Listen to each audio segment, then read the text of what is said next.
Bueno, y estamos con más de la hora clave, señores, y en estos momentos vamos a hablar de un tema interesante, las tarjetas de crédito, el dolor de cabeza de muchos, cuando esas tarjetas están en rojo, están consumidas, están agotadas, cuando nos llevamos del gusto, como decimos los dominicanos, ese dolorcito de cabeza que representa la tarjeta de crédito. Para esto, vamos a hablar con un profesional. Eso sí, aquí en la hora clave nos acompaña Manuel Vilches, apodado como el terapeuta financiero. Fíjense ustedes. Bienvenido a la hora clave. Gracias por la invitación. De verdad que para mí un placer poder estar aquí y sobre todo con este tema tan importante a inicio de año. O sea que va a quedar perfecto. Correctamente, ¿no? Las finanzas es un tema que hay que hablar siempre, empezando un año, porque si nosotros nos fijamos dentro de las metas, uno pone ahorrar, estar más organizado económicamente, disminuir mis deudas, mi primera inversión. Y cuando uno lo ve son muchísimas cosas, pero la idea es poder hacer parte de eso por lo menos en este año. Yo quiero, antes de entrar en materia, que tú me hables un chin de tu apodo y cómo te hacen llamar el terapeuta financiero.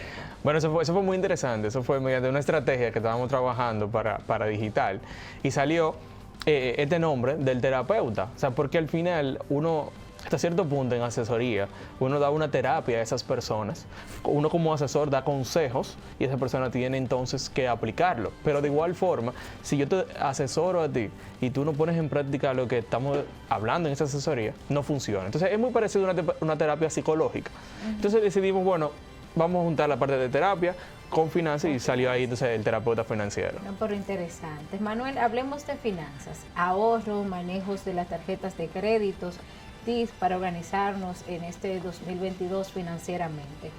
Y quiero empezar con la primera meta que siempre uno tiene al principio de un año, ¿no? Y es cómo crear el hábito del ahorro. Buenísimo, mira, hay muchas formas de poder hacerlo. Ahora, yo tengo una técnica que me ha funcionado muchísimo y le ha funcionado a muchas personas que se lo he dicho. Y es que antes de empezar en ahorrar, antes de dar ese paso y decidir, quiero ahorrar un 10% de mis ingresos, quiero ahorrar un 20% de mis ingresos este año, es definir qué tú quieres realmente hacer. Y hay un ejemplo clásico para eso, y ese ejemplo es, yo me quiero ir de viaje en diciembre y necesito 120,000 pesos para ese viaje. Yo tengo 12 meses para eso. Yo tengo que dividir ese monto que necesito entre la cantidad de meses que tengo. Y necesito 10,000 pesos mensuales para cumplir esa meta. Okay. Y eso lo podemos aplicar en todo lo que queramos. Si queremos disminuir deuda, entonces de igual forma, ¿cuánto tengo que ahorrar mensualmente para poder disminuir la deuda en el monto que yo la quiero disminuir? Si quiero hacer mi primera inversión, si quiero comprar mi primera casa, si quiero comprar mi vehículo o cambiarlo, ¿cuánto yo necesito? X cantidad. ¿En cuánto tiempo lo quiero hacer? Ese monto dividido entre el tiempo nos va a dar la cantidad que tú debes ahorrar mensualmente. Ahora, ¿qué es lo que vamos a lograr con esto? Que tú no vas a ahorrar por ahorrar.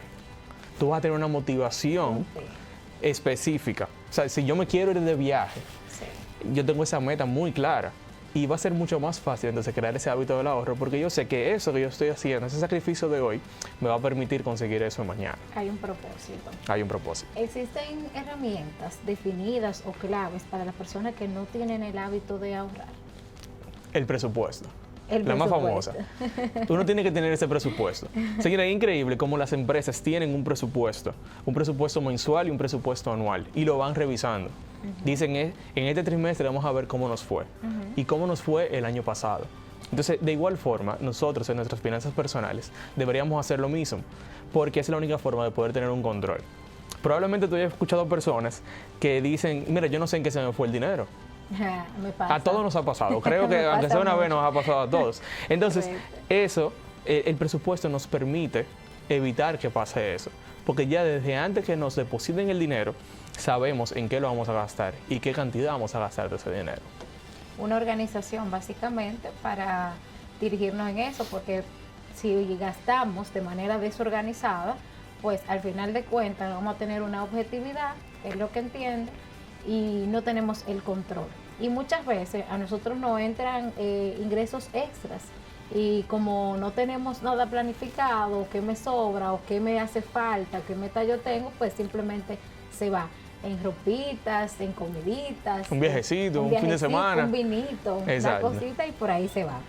Manuel, algo interesantísimo. ¿Crees tú que en las escuelas, colegios, debe implementarse una materia de finanzas personales para que desde jóvenes nosotros creamos esa cultura o ir educándonos sobre el manejo de las finanzas? 100%. O sea, entiendo que debe ser una materia, pero de las importantes. ¿Tú sabes por qué? Porque en las escuelas nos enseñan muchas cosas para la vida y muchas cosas que no lo utilizamos en el día a día. Y es increíble. Sí. Pero la finanza personal lo utilizamos todos los días.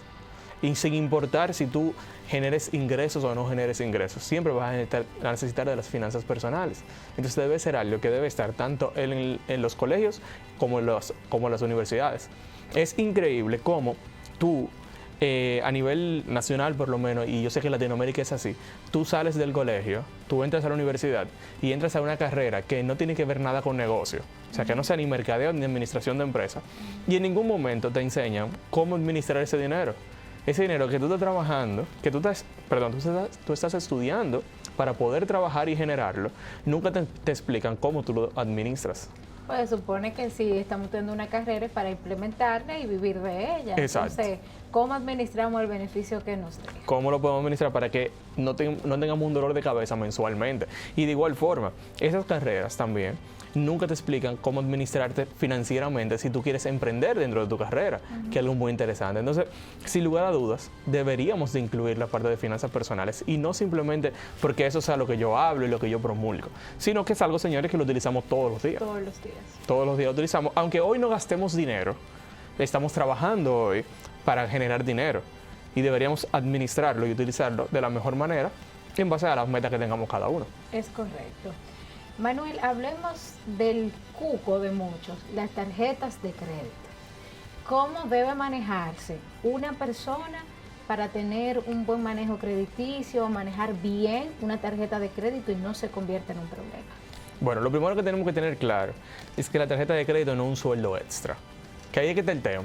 O sea, suele pasar que yo gano 50,000 pesos mensuales, me dan una tarjeta de 30,000 y ahora yo tengo 80,000 pesos mensuales disponibles. Pero esos 30,000 no son tuyos. El banco te lo está prestando y no te va a cobrar intereses por un corto plazo. Entonces tenemos que adaptar nuestra vida a nuestros ingresos. Sabemos que tenemos 50, me dan una tarjeta de 30, ahora yo sé que tengo 30,000 pesos disponibles en la tarjeta que lo puedo utilizar y en efectivo tendría 20,000, que son los mismos 50.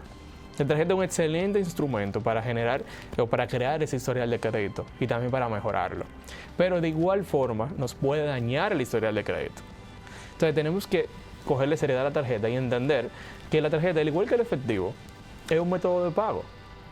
O sea, tú utilizas el dinero, tú vas y compras. Tú tienes la tarjeta para ir a comprar también, pero eventualmente tienes que pagarla. Claro, las tarjetas, los bancos son flexibles y te dan la oportunidad de tú poder financiar esa tarjeta. Ahora, mi recomendación es que ese financiamiento no sea tan a largo plazo, porque los intereses son muy altos. Y la pregunta que muchos se hacen y quizás muchas personas asumen un compromiso de tomar una tarjeta de crédito porque tengan alguna necesidad, porque el banco se la facilite, porque tengan una llamada y tú digas sí sin pensarlo, pero no conoces de los riesgos que implica y sobre la parte de los días de corte, día de pago, la gente que paga avance, cuántos días tenemos, cómo se genera, la pregunta de que si la pago la puedo volver a utilizar en 5 minutos, 10 minutos y todo esto que trae consigo quizás el no tener el conocimiento antes de adquirir el producto. Sí, es muy importante estar claro de cómo funciona, porque es lo que nos va a permitir entonces utilizarla de manera correcta. Hay cosas importantes como son, lo más importante es la fecha límite de pago. Ese día que tú tienes, ese es el día máximo que tú tienes para pagar esa tarjeta. Entonces tenemos que tener claro cuál es ese día y evitar incluso pagarlo ese mismo día, sino pagarlo antes. Mi recomendación es por lo menos un día antes pagar ese corte. Entonces otro término es el balance al corte. El corte no es más que ese periodo de tiempo por el cual tu tarjeta, realizaste consumo con tu tarjeta durante un mes. Entonces ese periodo de tiempo se hace en un día, un corte de los últimos 30 días de consumos y ese monto del balance al corte, que así mismo te lo va a decir en tu estado de cuenta o en tu internet banking, es el monto que tú debes de pagar completo en la fecha límite de pago. Ahora, supongamos que yo no tengo el monto completo por razones X o Y. Pasó algo, no tenía mi fondo de emergencia todavía y tuve que utilizar la tarjeta y no tengo con qué pagarla hoy. Entonces hay otro término muy importante que se llama pago mínimo. Tú deberías entonces de por lo menos pagar ese monto de pago mínimo, que por lo regular es un % muy bajito del total del balance al corte. Y cuando tú lo pagas, entonces inmediatamente ya tu historial no se ve afectado. Tu historial de crédito no se ve afectado, por lo cual es algo positivo, pero tienes que pagar entonces intereses al banco por esa cantidad de dinero que vas a financiar y por el tiempo que lo estás financiando. Y cuando pagas un poco más del pago mínimo, no estás pagando ni el balance al corte, ni estás pagando el mínimo, pagas un poco más. ¿Qué sucede en este caso? Bueno, mejor todavía, porque entonces ahora debes menos y los intereses serán un poco menor. Son menores. Son menores, pero siguen siendo intereses altos. Por eso la recomendación de no financiarse 100% con la tarjeta. Ok, vamos a poner la siguiente situación. Me fui de viaje, consumí mis ahorros y exploté la tarjeta. ¿Qué debemos de hacer en una situación como esta, que no es la recomendable y que se supone que estamos haciendo esta entrevista para que usted en casa no haga eso? Gracias, no se vaya de viaje y le explote y gaste todos los ahorros, pero si le pasó, como a un amigo que tengo, entonces, ¿qué hacemos para recuperarnos? Ok, en ese caso, si tú sabes que tú no lo vas a poder pagar, ese balance al corte completo de ese viaje y tú estás clara de que en los próximos 3 meses no vas a poder pagarlo, o los próximos 6 meses, entonces mi recomendación mejor es que tú tomes un préstamo. Tú tomas un préstamo personal y con ese préstamo cancelas ese balance al corte de la tarjeta y te quedas pagando ese préstamo. Ahora, ¿qué es lo que pasa con eso? Y un poco directo aquí con eso. Tú te fuiste de viaje 1 semana, te fuiste de viaje 2 semanas, el viaje de tus sueños, y ahora tienes que durar 1 o 2 años pagando ese préstamo de ese viaje. Ese es el tema. Y yo estoy seguro que los primeros 3 meses tú no vas a tener problemas. Tú lo vas a pagar feliz porque disfrutaste tu viaje. Pero cuando tengas 6 meses pagando, cuando tengas 1 año pagando ese viaje, lo bonito que ya del viaje. Ni la foto tú la ves en el celular ya, porque se fueron para arriba. Entonces, ya no va a ser tan chulo. Y entonces, claro, si te pasa una vez, la idea es que no te vuelva a pasar. Pero las personas que todavía no le ha pasado, quizás pueden tomar esto como un ejemplo y entender lo chulo que puede ser tu irte de viaje y no tener que financiar la tarjeta. Bien. Manuel, la frase da un tarjetazo que eso no es nada. ¿Hasta dónde nos puede llevar? Al fracaso financiero. Al fracaso no puede llevar. Tan sencillo Porque como en la felicidad que te da el gastar, hay una felicidad real ahí. Hay una felicidad real. Y es algo totalmente psicológico y algo que sí pasa. Tú tienes una felicidad momentánea al gastar, que es muy interesante. Tú te sientes muy bien, sobre todo si tú estás gastando en algo que realmente te gusta. Ahora, entretiene también. Entretiene. Depende de lo que tú compres, te puede entretener. Ahora, ¿qué es lo que pasa? El dolor de cabeza que te crea después no se compara con esa felicidad. Y lo que te puede alejar de tus finanzas. Porque supongamos con el ejemplo que hablamos del principio de que yo me quiero ir de viaje, necesito 120,000 pesos. Al momento de que yo haga eso, doy un tarjetazo y vemos cómo se paga. Cuando yo diga, este mes yo debía ahorrar 10,000 para mi viaje y yo gasté esos 10,000. Entonces aquí tenemos 2 escenarios. Escenario número 1 es, o yo voy a tener que posponer un poco más el viaje, o yo me voy a ir de viaje y me voy a financiar. O sea, al final todo se iguala. Y eso puede ser igual para un carro, eso puede ser igual para tu casa, eso puede ser igual para tu primera inversión.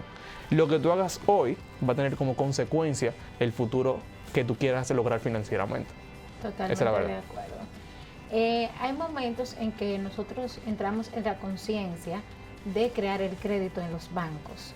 Esto es importante, crear crédito en el banco. Otras personas prefieren utilizar sus ahorros o el dinero que tengan disponible, quizá no tengan la necesidad de financiarse, de utilizar una tarjeta, sino que pueden resolver porque se manejan bien con el sueldo, lo distribuyen y no se preocupan por utilizar una tarjeta de crédito y mucho menos quizás por sacar un préstamo. Entonces, en este caso, ¿qué es lo recomendable?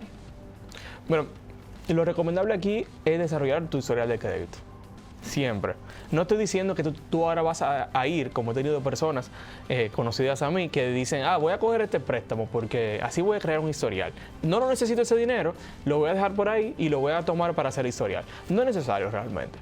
Tú con una tarjeta de crédito manejándote de manera correcta, vas a crear casi el mismo historial. Ahora, eventualmente tú vas a querer comprar una casa, eventualmente tú vas a querer cambiar tu vehículo.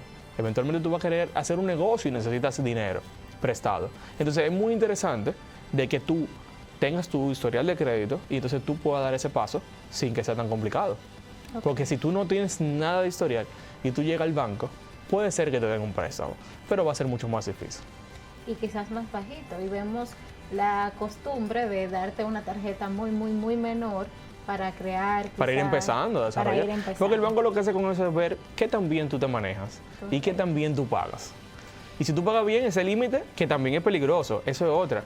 Tengo personas también que se manejan muy bien y a veces tienen un límite de 4 veces sus ingresos, que también puede ser peligroso, sobre todo cuando nos vamos de viaje y le damos con toda la tarjeta, sabiendo que tenemos un límite gigante, pero mis ingresos son una cuarta parte de ese límite. Entonces es algo que tenemos que tener cuidado también. ¿Cómo domino y me hago dueño de mis finanzas y no un esclavo? Mira, lo primero que hay que hacer en ese caso es estar claro de cómo tú eres financieramente. Hay personas que son ahorradores, hay personas que son derrochadores, hay personas que simplemente no le importan las finanzas y viven el día a día y se sienten bien viviendo el día a día. Y hay personas que les gusta ahorrar e invertir. Entonces tú tienes que identificar cuál es tu perfil primero y en base a eso luego, ¿qué tú quieres lograr? También tenemos personas que simplemente no le importa lograr nada. Pueden vivir alquilado toda la vida. Como tenemos personas que no pueden vivir alquilado y necesitan tener una propiedad para sentirse tranquilos financieramente. Entonces tú tienes que identificar qué tipo de persona tú eres y qué tú tienes que hacer para lograr lo que tú quieres lograr con el tipo de persona que tú eres. No está mal que yo gaste la mitad de mis ahorros en un viaje. Si para mí mi meta es viajar, para otras personas la meta es comprar su apartamento. Para otras personas es ahorrar para una boda. Para otras personas es comprar un buen vehículo. Entonces tienes que identificar eso que tú quieres lograr y crear un plan para poder lograrlo. Y con eso entonces empezamos con la parte de las metas y el presupuesto. Y después, ¿cómo yo voy a lograr eso que yo quiero?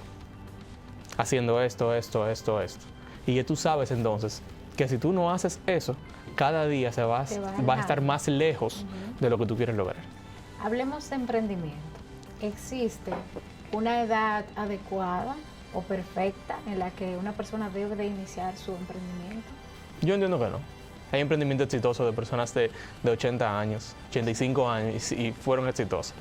O sea, entiendo que la edad realmente no importa. Lo que sí importa es la idea de negocio que tú tienes y que tú estás dispuesto a hacer para poder lograrla. ¿Cuál es el momento exacto que debe tener una persona para emprender un negocio y qué tan estable económicamente debe de estar? Buenísimo. Mira, la parte de la estabilidad financiera es muy importante. Y quizás no tanto la estabilidad, sino la organización.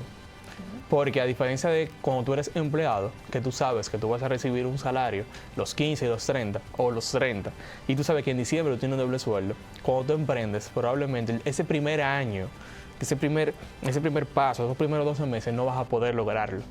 Ojalá que sí, pero es probable que no lo puedas lograr al 100% y igualar tu salario anterior. Entonces tienes que estar bien organizado para que tus finanzas no se vean tan afectadas con eso. Normalmente el primer año de los emprendimientos, los negocios, son como decimos a fuerza de pulmón. Y lo hablo, por ejemplo, desde la experiencia personal, que he tenido varios emprendimientos y en el primero aprendí que el primer año, 2 años debe de ser en rojo, a fuerza de pulmón y de quizás nuestros propios ingresos para poder estabilizar algo, para poder llevarlo a que ya más adelante tenga un poquito más de éxito. Porque la verdad es que cuando nosotros iniciamos es difícil dejar un proyecto laboral para iniciar un emprendimiento, pero resulta que muchas veces no podemos dedicarle el 100 porque tenemos por el fijo laboral, porque muchas veces nosotros decidimos, bueno, me voy a quedar con el fijo y mientras tengo el trabajo me voy organizando el emprendimiento porque estás atado al fijo. Claro. Pero las horas de ese empleo no te permiten dedicárselo al emprendimiento, o sea que es relativo y ahí vamos con la parte que dices de que hay que hacerlo con todo y con organización para que no lleguemos al fracaso intentando buscar el éxito. Manuel, para finalizar esta interesante charla, enseñanza, damos unos tips, ¿te parece? De este nuevo 2022 para que a todos nos vaya bien en nuestras finanzas. Claro, mira, lo primero que debemos es tener metas claras. Y dentro de esas metas, algo que no hablamos todo este momento fue el fondo de emergencia. Si tú todavía no tienes un fondo de emergencia, esa debe ser tu primera meta para este 2022. Y esto aplica tanto para las personas que son asalariadas, pero sobre todo mucho más para los que son emprendedores. Porque de igual forma, como no sabemos cómo vienen esos ingresos los primeros meses, tener ese fondo de emergencia es lo que nos va a permitir entonces salir a flote en caso de ser necesario y no tener que endeudarnos. Entonces, el primer paso es el fondo de emergencia. Esa es tu primera meta este año. Eso que te puede dar paz. Y algo interesantísimo es que la pandemia nos ha enseñado la importancia que tiene eso. O sea, ¿quién dijo que íbamos a tener una pandemia en pleno 2020? Sí. Entonces, debemos estar preparados para lo que pueda venir, porque quizás no viene otra pandemia, pero quizás pasa algo en tu casa o también en tu empleo. Eso es lo primero. Lo número 2 es contar con un presupuesto. Ese presupuesto donde tú le dices ya desde antes de tú generar ingresos, voy a gastar X cantidad en esto, X cantidad en supermercado, X cantidad en fines de semana, X cantidad en cenas, en restaurantes y eso.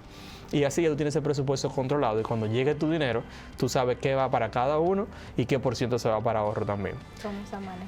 Y algo número 3 que quiero decirles es que dentro de sus metas este año, por lo menos incluyan 10,000 pesos para inversión. Dar ese primer paso y convertirte en inversionista. No te vas a hacer rico con 10,000 pesos, pero vas a entender cómo funcionan las inversiones y cuáles son esos beneficios que te puede dar a ti. Pero interesantísimo, Manuel. Antes de nosotros ir a una pausa, quiero que dejes tus datos y tus redes sociales. ¿Dónde podemos contactar a nuestro terapeuta financiero? Claro que sí, pueden seguirme a través de Instagram. Mi cuenta es @Manuel Vilches con B corta y doble Z al final. Bien, gracias por estar con nosotros en la hora clave. Esperamos tenerte más consecutivamente, porque esto es un tema muy interesante y sobre todo para la población dominicana que quizás no tiene esa cultura de organizarse financieramente y sobre todo de ahorrar. Vamos a una pausa y seguimos aquí en la hora clave.